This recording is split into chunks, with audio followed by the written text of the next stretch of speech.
आज आपण इथं संत शिरोमणी गुरु रविदास यांची 644वी जयंती साजरी करण्यासाठी जमलेलो आहोत. पहिली गोष्ट तर 644 याच्यामध्ये खूप मोठी तफावत आहे, कारण त्या काळामध्ये आपल्या भारताचा जो इतिहास लिहिला गेला तो इंग्रजांनी पहिला जो हिस्ट्री ऑफ मराठा लिहिला ती एक ऑथेंटिक इतिहासाचं पुस्तक आहे आपल्याकडे. त्याच्या पहिले सगळ्या किंवदंती कथा अशा प्रकारामध्ये आपल्यापर्यंत इतिहास पोहोचला. गुरु रविदास महाराज हे जर आपण बघितले तर त्यांना बऱ्याच लोकांनी हरिभक्त, पांडुरंगाचे भक्त अजून वेगवेगळ्या उपाध्या दिल्या. पण भारतामध्ये जर आपण जी संत परंपरा जर बघितली तर ही संत परंपरा एक विद्रोही होती. या संत परंपरेमध्ये सर्वात पहिले विद्रोह करणारे होते ते महर्षी चर्वाक. चर्वाकांच्या नंतर ज्यांनी खरोखर माणसाला माणूस म्हणून उद्बोधन व्हावं असा एक धम्म दिला ते तथागत गौतम बुद्ध. गौतम बुद्धांच्या नंतर ज्यांनी समतामूलक समाज निर्माण व्हावा त्याच्यासाठी लिंगायत धर्माची स्थापना केली ती महात्मा बसवेश्वर. आणि महात्मा बसवेश्वर हे आपल्या जवळच लगतचे कर्नाटकचे होते. त्यांच्यानंतर महाराष्ट्रामध्ये एक बहुजन चळवळ निर्माण झाली, त्याला म्हणतात वारकरी संप्रदाय. आणि हा वारकरी संप्रदाय संत नामदेव महाराजांनी सुरू केला. त्यांच्यानंतर उत्तर भारतामध्ये जे भक्ती आंदोलन चाललं ते देवा धर्माचं नव्हतं. याच्या अनिष्ट चालीरीती आणि कर्मकांड होते. तो कर्मकांड खोडून काढायचा आणि भक्ती मार्गातून लोकांना ज्ञान प्रबोधन करायचं तो एक मार्ग होता. त्या मार्गामध्ये उत्तर भारतामध्ये संत कबीर होते आणि त्यांचेच समकालीन गुरु रविदास. त्यांच्यानंतर जर बघितलं तर आपण महाराष्ट्रामध्ये ज्यांनी वारकरी संप्रदाय कळसावर पोहोचवला असे जगद्गुरु तुकोबा महाराज. आणि तुकोबा महाराजांच्या नंतर खरोखर ज्याला आपल्याला अधिकार मिळाले ते मग महात्मा ज्योतिबा फुलेंनी तसं काम केलं, राजर्षी शाहू महाराजांनी काम केलं. आणि आपण सगळे इथं बसून ऐकताय, मी बसून बोलतोय, हे सगळं जे काम एका माणसाने केले त्या महामानवाचं नाव आहे डॉक्टर बाबासाहेब आंबेडकर. आता तुम्हाला जर हे सगळ्यांचं जर सार सांगायचं म्हटलं तर भगवान बुद्धाची मृत्यू ही व्यवस्थितपणे झाली, ज्याला आपण म्हणू आता जीवन जगल्याच्या नंतर महापरिनिर्वाण. पण त्याच्यानंतरचे जितकेही हे विद्रोही संत महापुरुष झाले या सगळ्या संत महापुरुषांची हत्या झाली किंवा त्यांना एका ठिकाणी दुसऱ्या ठिकाणी हाकलून दिले. जसं मी सांगितलं, बुद्धानंतर महात्मा बसवेश्वरांनी लिंगायत धर्म स्थापन केला. तो समतामूलक सगळे लोक समान राहिले पाहिजे. पण त्या लिंगायत धर्माचे जे प्रस्थापित लोक होते इथं सनातनी, यांनी महात्मा बसवेश्वरांना हत्तीच्या पायानं बांधून साखळीनं ओढलं. त्याच्यानंतर झाले तर संत नामदेव महाराज. संत नामदेव महाराज ज्या वेळेस महाराष्ट्रामध्ये पारावर उभं राहून कीर्तन करायला सुरुवात करायची तर इथले सनातनी लोक त्यांनी काय केलं, बहुजनांचे डोके भडकवले.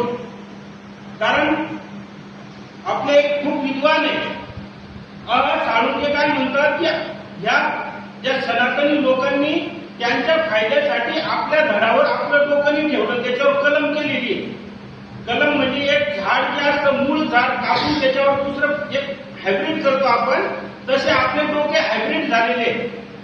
तर इथल्या ज्या लोकांच्या उद्धारासाठी संत नामदेवांनी वारकरी संप्रदाय निर्माण केला त्याच लोकांनी संत नामदेवांना इथं रावणी केलं. संत नामदेव महाराष्ट्र सोडून पंजाबमध्ये गेले, तिथं हुमानमध्ये त्यांनी आपली वसाहत केली. आणि तिथले जे शीख लोक आहेत त्या शीख लोकांनी संत नामदेवांना आपल्या डोक्यावर घेतलं आणि त्यांचे जे काही अभंग होते ते आजही गुरु ग्रंथ साहेब मध्ये संग्रहित आहे. त्यांच्यानंतर जर बघितलं आपण नंतरच्या कालावधीमध्ये संत कबीर झाले आणि संत रविदास झाले. संत कबीरांनी खूप ज्या ज्या अनिष्ट चालीरीती आणि कर्मकांड होते त्याच्यावर खूप प्रघात केले त्या काळामध्ये. आणि त्यांचा मृत्यू हा जिथं राहत होते तिथं सोडून दुसऱ्या ठिकाणी झाला. आणि त्यांनी सांगितलं की हे ते सोडून फक्त मृत्यूसाठी दुसऱ्या ठिकाणी गेले होते. त्याच काळामध्ये त्यांचे समकालीन होते गुरु रविदास महाराज. उपाधी त्यांना संत कबीरांनी दिली की हा माणूस संतांमध्ये श्रेष्ठ आहे. शिरोमणी म्हणजे जो डोक्याचा मणी असतो, म्हणजे जितके आतापर्यंत जितके संत झाले त्या संतांच्या डोक्यावर ठेवण्याजोगा एक संत आहे, तो एक संत शिरोमणी गुरु रविदास. ही उपाधी कबीरांनी गुरु रविदासांना दिली. आणि गुरु रविदासांनी जो काही जे बुद्धांचे विचार होते, समता, बंधुता, न्याय आणि स्वातंत्र्याचे जे विचार होते, तेच विचार आपल्या जे काही त्यांचे दोहे होते, जे चोपाई होती, दोहे म्हणजे 2 ओळीमध्ये आणि चोपाई म्हणजे 4 ओळीमध्ये, हे जे त्यांचं सांगणं होतं, छोट्या गोष्टीमध्ये खूप सारं ज्ञान त्यांनी सांगितलं. तो समतामूलक समाज निर्माण करण्याचं ज्ञान होतं आणि तेच ज्ञान इथं पचनी पडण्यासारखं नव्हतं. कारण त्यांचं जर ज्ञान या लोकांनी ग्रहण केलं तर त्यांच्या ज्या हजारो वर्षापासूनच्या जे दुकानदाऱ्या चालू आहे त्या दुकानदाऱ्या चालणार नाही. आणि त्या दुकानदाऱ्या जर मिटल्या तर त्यांची येणारी पिढी आहे ही उपाशी मरण, कारण त्यांना काम करण्याची सवयच नाहीये. हे लोक ज्यावेळेस बाहेरून आले तर इथं श्रमण संस्कृती होती आणि हे जी फुकट खाऊ होती, आई खाऊ, की वैदिक संस्कृती, या वैदिक संस्कृतीने आपल्यावर लादल्या गेलेली आणि तेव्हापासून 5000 वर्षापासून आजपर्यंत फुकटच खाते. मग हे फुकट खाणारे जर रविदास महाराजांचे जर विचार ऐकले असते आणि ते आत्मसात झाले असते समाजामध्ये तर ती फुकट खाऊ जमात उपाशी गेली असती. त्याच्यासाठी यांनी काय केलं, गुरु रविदास महाराज ज्यावेळेस चित्तोडची महाराणी मीराबाईंनी त्यांना आपलं गुरु बनवलं आणि गुरु बनवल्याच्या नंतर तिथले जे काही वैदिक लोक होते ते लोक सगळे गुरु रविदासांसोबत जो तात्विक वाद होता, वादविवाद, ज्ञानाचा वादविवादामध्ये हरल्याच्या नंतर त्यांना पार ठेचून मारलं, त्यांचं मर्डर केलं, हत्या केली. आणि काय सांगितले, ते ब्रह्मलीन झाले. म्हणजे त्यांची अशी ज्योत बनली आणि ज्योत आपोआप गेली, ज्या माणसाचा हाडूकही सापडून दिलं नाही त्यांनी. तेच नंतर पुन्हा कोणाच्या बाबतीत घडलं, इथं महाराष्ट्रामध्ये जगद्गुरु तुकोबारायांच्या बाबतीत घडलं. तुकोबाराय काय होते, हा जो कर्मकांड होता, या कर्मकांडातून बहुजन समाज बाहेर निघला पाहिजे. त्यांचे जितके काही अभंग होते, जे विद्रोही साहित्य होतं, ते सगळं साहित्य या लोकांनी त्या चंद्रभागेमध्ये डुबून दिलं आणि नंतर सांगितलं ते अभंग वापस करणे आणि नंतर लिहिले. म्हणजे यांना जे चांगलं वाटणारे अभंग होते ते अभंग त्याच्यामध्ये कॉपी पेस्ट करून टाकले. तीच पुढे जर आपण गत बघितली तर छत्रपती शिवाजी महाराजांचा इतिहासामध्ये उल्लेख सापडतो की त्यांना गुडघ्याची बिमारी झाली आणि त्याच्यात ते वारले. असा कोणता माणूस आहे की जो आग्र्यापासून महाराष्ट्रापर्यंत नॉन स्टॉप घोड्यावर घोडस्वारी करून येतो आणि तो गुडघ्याच्या दुखण्यामुळे मरण पावला. म्हणजे ह्या ज्या गोष्टी आहेत, ज्या संत महापुरुषांनी आपल्यासाठी काम केलं त्यांना या लोकांनी संपवलं. आणि ते जर नाही संपले तर मग त्यांचं काय केलं, आपल्यात घेऊन टाकले. भगवान बुद्धाला विष्णूचा 11वा अवतार बनवून टाकला. गुरु रविदास महाराजांना, ज्या गुरु रविदास महाराजांनी आपलं अख्खं आयुष्य हे पूजा पाठ नाही करायचे, देव मूर्ती पूजा नाही करायच्या, ह्या सगळ्या गोष्टीवर प्रहार केले. त्यांची मूर्ती बसून त्यांचीच आरती करायची. म्हणजे हे ज्या लोकांना रविदास महाराज विरोध करायचे त्याच लोकांच्या मनासारखं काम होतं.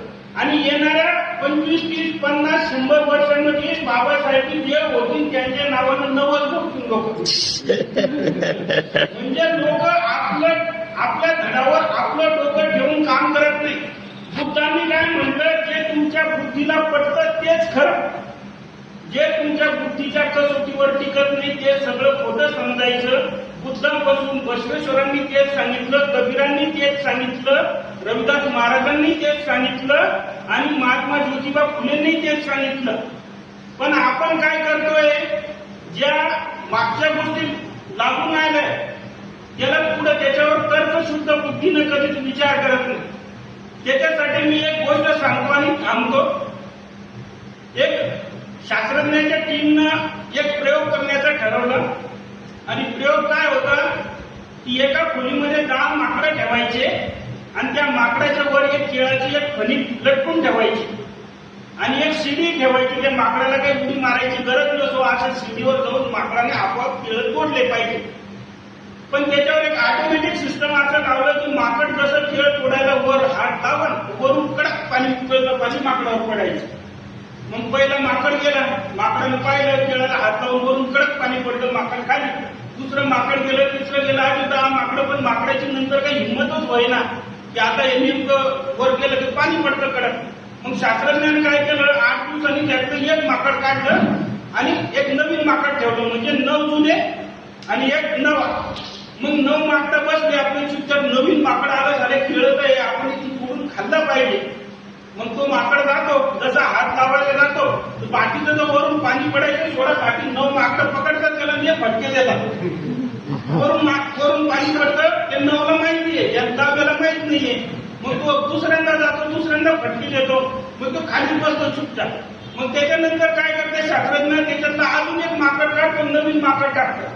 आता त्याच्यात 8 जुने आणि 2 नवे. आता जे 9 आला ते खेळ खायची कोशिश करतात, ते बाकीचे माकडं मिळून सगळे त्याला मारतात. आता तो 9वा माकड तो नवीन टाकलेला तो बी मारतो, त्याला माहित नाही आपण काय करतोय म्हणून. असं करत करत शास्त्रज्ञ पूर्णचे पूर्ण माकडं बदली करून टाकतात. आता त्याच्यात एकही माकडावर गरम पाणी पडलेलं नसतं, पण ते एकही माकड ते खेळ तोडत नाही, खेळायला जात नाही. का? कारण मागून आलेलं आहे, त्यांना माहितीच नाही. तशाच आपण ज्या रूढी परंपरा अजूनही लागलेल्या आहेत ते आपण का करतो याचा कधी विचार केला नाही. बस आमच्या पूर्वजांनी केलं, माझ्या आजोबांनी केलं, माझ्या पंजोबांनी समजून केली होती, यानं खंडोबाला पूजलं होतं म्हणून आपण पूजतो, याचा कधी तार्किक विचार करत नाही. तर या ज्या संत महापुरुषांनी आपल्याला जे विचार दिले, तर्क करण्याची जी क्षमता दिली, बाबासाहेबांनी जे आपल्याला अधिकार दिले, त्याचा जर आपण वापर करून तर्कशुद्ध जर विचार केला तर या सर्व संत महापुरुषांना एक आपल्याकडून श्रद्धांजली अर्पण होईल. एवढे बोलून मी थांबतो.